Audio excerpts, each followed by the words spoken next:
Hi friends, welcome back to our channel. నేను మీ శ్యామల. ఈరోజు మన ఎక్టీ కిచెన్లో ఇవాల్టి రెసిపీ వచ్చేసి సండే స్పెషల్గా ఇంట్లో వచ్చేసి చికెన్ బిర్యానీ అయితే ప్రిపేర్ చేస్తున్నానండి. చికెన్ బిర్యానీ అంటే ఎవరికి నచ్చదండి, నాకేవో మా ఇంట్లో వాళ్ళకి కూడా చాలా చాలా నచ్చుతుంది. సో ఇంట్లోనే టేస్టీగా రెస్టారెంట్ స్టైల్లో సింపుల్ మెథడ్లో చికెన్ బిర్యానీ ఎలా ప్రిపేర్ చేసుకోవాలో ఇవాల్టి వీడియోలో చూసేద్దాం రండి. ముందుగా చికెన్ని 2 సార్లు కడిగి తీసుకున్నానండి. ఈ చికెన్ వచ్చేసి 1/2 kg కంటే కొంచెం ఎక్కువ. చికెన్ని కడిగి తీసుకున్న తర్వాత ఇప్పుడు మనం ఇందులోకి రెడ్ చిల్లీ పౌడర్ వేసుకోండి. మీ స్పైసీనెస్కి తగ్గట్టుగా రెడ్ చిల్లీ పౌడర్ని తీసుకోండి. నేనైతే ఒక 2 టేబుల్ స్పూన్స్ వేసాను. ఇందులోనే సాల్ట్ రుచికి సరిపడా వేసేసుకోండి. Red chilli powder, salt add చేసిన తర్వాత ఇప్పుడు మనం ఇందులోకి పసుపుని యాడ్ చేసుకుందాం. ఒక 1 టేబుల్ స్పూన్ వరకు పసుపుని యాడ్ చేసిన తర్వాత ఇందులోనే ఒక 2 టేబుల్ స్పూన్స్ వరకు ధనియా పౌడర్ అండి, 2 టేబుల్ స్పూన్ల వరకు బిర్యానీ మసాలా ఇంట్లో తయారు చేసిందే, మీకు కింద డిస్క్రిప్షన్లో ఇస్తాను. అలాగే 1 టేబుల్ స్పూన్ వరకు గరం మసాలా పొడి, 1 టేబుల్ స్పూన్ వరకు జీరా పౌడర్ అండి,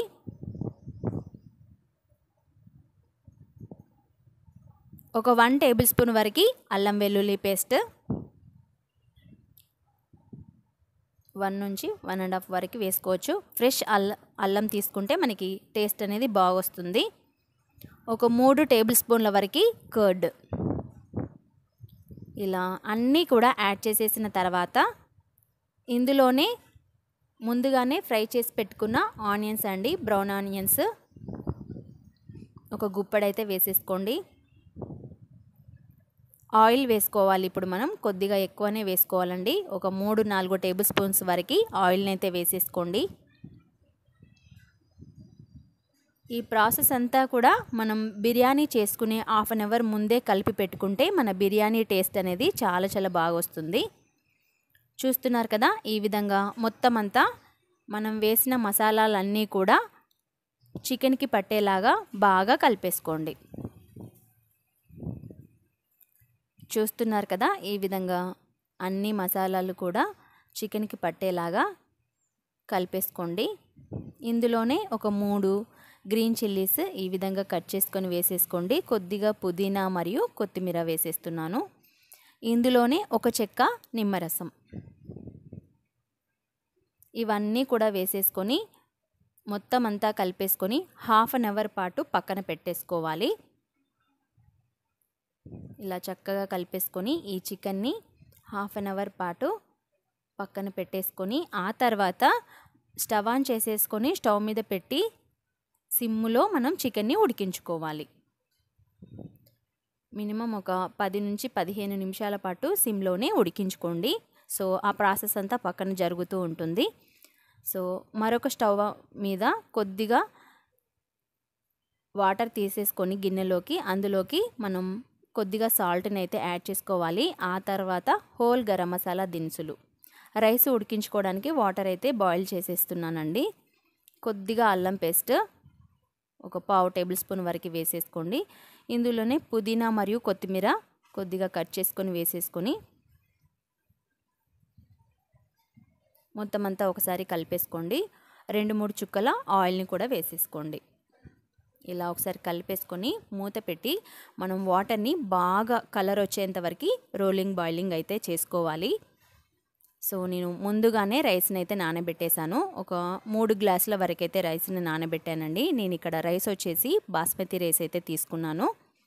1/2 అవర్ నానబెట్టిన రైస్ని వాటర్ వంపేసుకొని ఈ వాటర్ అనేవి బాగా రోలింగ్ బాయిలింగ్ అయ్యాయి కదండి. సో అందులోకి రైస్ని అయితే వేసేస్తున్నాను. ఈ రైస్ని బాగా కలపాల్సిన అవసరం ఏం లేదు. జస్ట్ మనకి 70% రైస్ అనేది చక్కగా ఉడికితే సరిపోతుంది. ఒకసారి మొత్తం అంతా కలిపేసుకొని అలాగే ఒక 3 మినిట్స్ పాటు వదిలేసేసేయండి. మనకి రైస్ అనేది ఈ విధంగా ఉడుకుతుంది. ఇక్కడ మీకు చూపిస్తున్నాను చూడండి, మొత్తం అంతా ఉడకలేదు, 70% ఉడికించుకుంటే సరిపోతుంది. ఇప్పుడు మనం ఇందులో ఉన్న వాటర్ని వంపేసుకోవాలి. నేను ఒక టీ గ్లాస్ వరకు వాటర్ని అయితే తీసి పక్కన పెట్టేసుకుంటున్నానండి. రైస్ని ఈ విధంగా వంపేసుకొని పక్కన పెట్టేసుకోండి. ఇక్కడ మరొక స్టవ్ మీద మనకి ఆల్మోస్ట్ చికెన్ అనేది ఉడికిపోయిందండి. చూస్తున్నారు కదా, సిమ్లోనే ఒక 10 నిమిషాల పాటు అయితే ఉడికించాను. సో పక్కకు దింపేశాను. ఈ విధంగా చికెన్ని చక్కగా ఉడికించుకున్న తర్వాత ఇందాక మనం ఉడికించుకున్న రైస్ని ఇందులోకి వేసేసుకోండి. పైన ఇలా మొత్తం అంతా రైస్ని చక్కగా ఒకే లెవెల్లో స్ప్రెడ్ చేసేసుకోండి. ఇలా రైస్ మొత్తాన్ని కూడా వేసేసుకున్న తర్వాత చక్కగా గరిటెతో ఈ విధంగా స్మూత్గా అనేసుకోండి.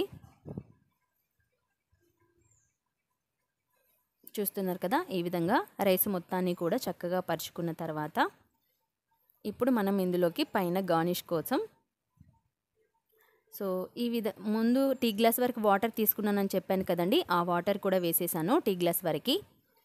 సో మనకి ఫ్లేవర్ అనేది బాగుంటుంది బిర్యానీకి. పైన కొద్దిగా బ్రౌన్ ఆనియన్స్, అలాగే ఒక 2 టేబుల్ స్పూన్ల వరకు గీని వేసేసుకోండి. అలాగే పైన జస్ట్ అలా కొద్దిగా పుదీనా మరియు కొత్తిమీర జల్లుకోండి.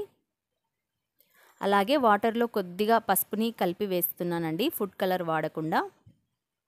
సో ఈ విధంగా పసుపుని యాడ్ చేసేసుకొని దీని మీద దమ్ అనేది పోకుండా ఈ విధంగా అల్యూమినియం కవర్తో మొత్తం అంతా కవర్ చేసేసుకొని స్టవ్ మీద పెట్టేసుకొని మీడియం ఫ్లేమ్లో ఒక 10-15 నిమిషాల పాటు చక్కగా దమ్ చేసేసుకోండి. ఈ విధంగా ఏదైనా వెయిట్ పెట్టేసుకొని 10-15 నిమిషాల పాటు మనం మీడియం ఫ్లేమ్లో దమ్ చేసుకోవాలి. సో నేను ఇక్కడ ఒక 20 నిమిషాల పాటు దమ్ చేసిన తర్వాత మరొక 10-15 నిమిషాలు పక్కన పెట్టేసిన తర్వాత తీస్తున్నానండి. అప్పుడే మనం వేడి మీద తీయకూడదు. సో మనకి ఫ్లేవర్ అనేది చక్కగా పడుతుంది. సో పైన కవర్ అయితే తీసేస్తున్నాను, చూస్తున్నారా.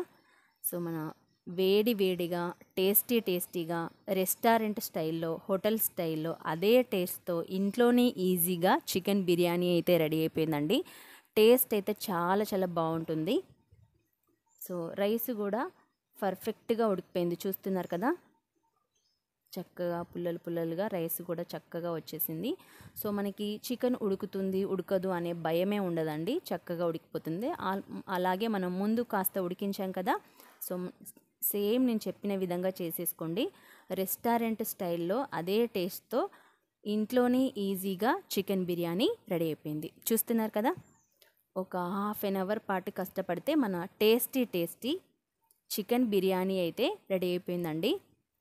చూస్తున్నారు కదండి, ఈ విధంగా ఆనియన్స్, లెమను లేదంటే పక్కన రైతా కానీ ఏదైనా తీసుకొని సర్వ్ చేసేసుకుంటే మన చికెన్ బిర్యానీ అదర్స్ చాలా బాగుంటుంది.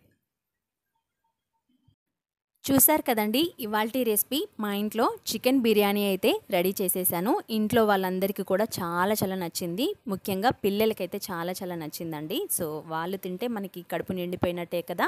సో ఇంకెందుకు ఆలస్యం, మీరు ఒకసారి నేను చెప్పిన విధానంలో చికెన్ బిర్యానీ ట్రై చేయండి. మీకు ఎలా కుదిరిందో కామెంట్ సెక్షన్లో కామెంట్ చేసేసేయండి. మరిన్ని వీడియోల కోసం మన ఛానల్ని సబ్స్క్రైబ్ చేసుకోండి. Thank you for watching.